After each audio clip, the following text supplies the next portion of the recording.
বাংলাদেশের কৃষি থেকে বিভিন্ন প্রতিযোগিতামূলক পরীক্ষায় আসার মতো কয়েকটি গুরুত্বপূর্ণ প্রশ্ন নিয়ে আজকের আয়োজন। কোন গাছের কাঠ থেকে দিয়াশলাইয়ের কাঠি তৈরি করা হয়? গেওয়া গাছের কাঠ থেকে দিয়াশলাইয়ের কাঠি তৈরি করা হয়। কোনো দেশের পরিবেশের ভারসাম্য রক্ষার জন্য মোট ভূমির কত শতাংশ বনভূমি প্রয়োজন? মোট ভূমির 25% বনভূমি প্রয়োজন। বনাঞ্চল থেকে সংগৃহীত কাঠ এবং লাকড়ি দেশের মোট জ্বালানির কত ভাগ পূরণ করে থাকে? শতকরা 60% পূরণ করে থাকে। ধুন্দল তৈরিতে কোন গাছের কাঠ ব্যবহৃত হয়? ধুন্দল তৈরিতে হচ্ছে পেন্সিল তৈরিতে কোন গাছের কাঠ ব্যবহৃত হয়? পেন্সিল তৈরিতে ধুন্দল গাছের কাঠ ব্যবহৃত হয়। কোন দেশের বনাঞ্চলকে চিরহরিৎ বন বলা হয়? পার্বত্য চট্টগ্রামের বনাঞ্চলকে চিরহরিৎ বন বলা হয়। মধুপুর বনাঞ্চলের প্রধান বৃক্ষ কোনটি? মধুপুর বনাঞ্চলের প্রধান বৃক্ষ হল শাল বৃক্ষ। ভাওয়ালের জাতীয় উদ্যান কত সালে প্রতিষ্ঠিত হয়? ভাওয়ালের জাতীয় উদ্যান 1982 সালে প্রতিষ্ঠিত হয়। লাউয়াছড়া বনে কোন বিরল প্রাণী রয়েছে? লাউয়াছড়া বনে উল্লুক রয়েছে। দেশের প্রথম সাফারি পার্ক কোথায় অবস্থিত? দেশের প্রথম সাফারি পার্ক হচ্ছে ডুলা হাজরা সাফারি পার্ক, এটি কক্সবাজারে অবস্থিত। বাংলাদেশের প্রথম ইকো পার্ক কোথায় অবস্থিত? বাংলাদেশের প্রথম ইকো পার্ক হচ্ছে চিটাগাং সীতাকুণ্ডের চন্দ্রনাথ পাহাড়ে অবস্থিত। বাংলাদেশের কোন অঞ্চলে সবচেয়ে বেশি শাল গাছ পাওয়া যায়? বাংলাদেশের ভাওয়াল অঞ্চলে সবচাইতে বেশি শাল গাছ পাওয়া যায়।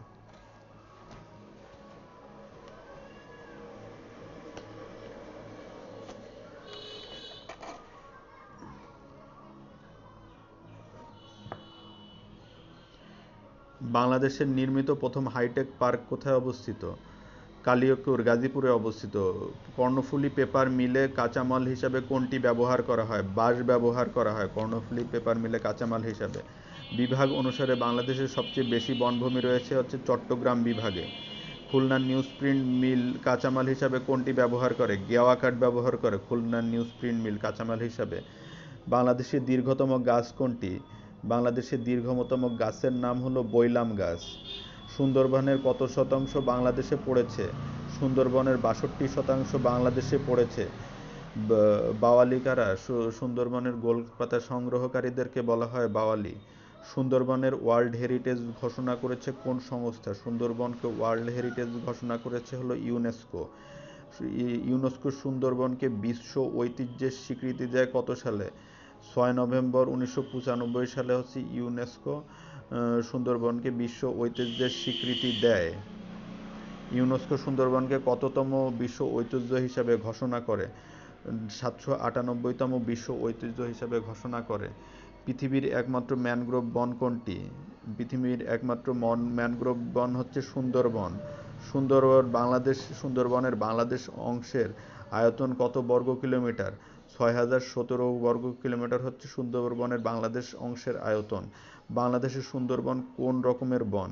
বাংলাদেশের সুন্দরবন হচ্ছে চিরহরিৎ বন। সুন্দরবনের কত শতাংশ বনভূমি বাংলাদেশের অন্তর্ভুক্ত? সুন্দরবনের 62% বনভূমি হচ্ছে বাংলাদেশের অন্তর্ভুক্ত। অসংখ্য দ্বীপ নিয়ে গঠিত বনাঞ্চল কোনটি? সুন্দরবন। বাংলাদেশের একমাত্র কৃত্রিম ম্যানগ্রোভ বন কোনটি? বাংলাদেশের একমাত্র কৃত্রিম ম্যানগ্রোভ বন কোথায় অবস্থিত? নোয়াখালীতে অবস্থিত। বাংলাদেশের কোন বনকে ওয়ার্ল্ড হেরিটেজ সাইট ঘোষণা করা হয়েছে? সুন্দরবনকে ওয়ার্ল্ড হেরিটেজ সাইট ঘোষণা করা হয়েছে।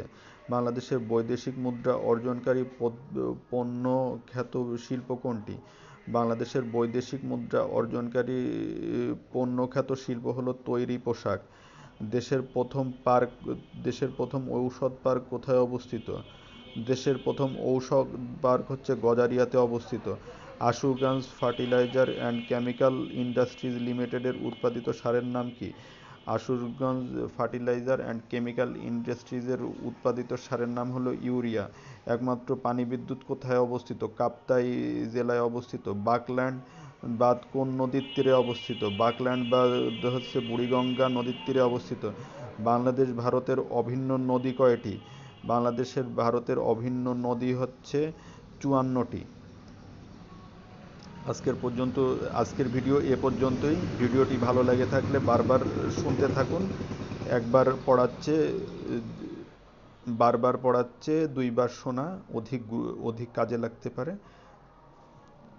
জব সলিউশন স্কুলের সাথেই থাকুন। আসসালামু আলাইকুম।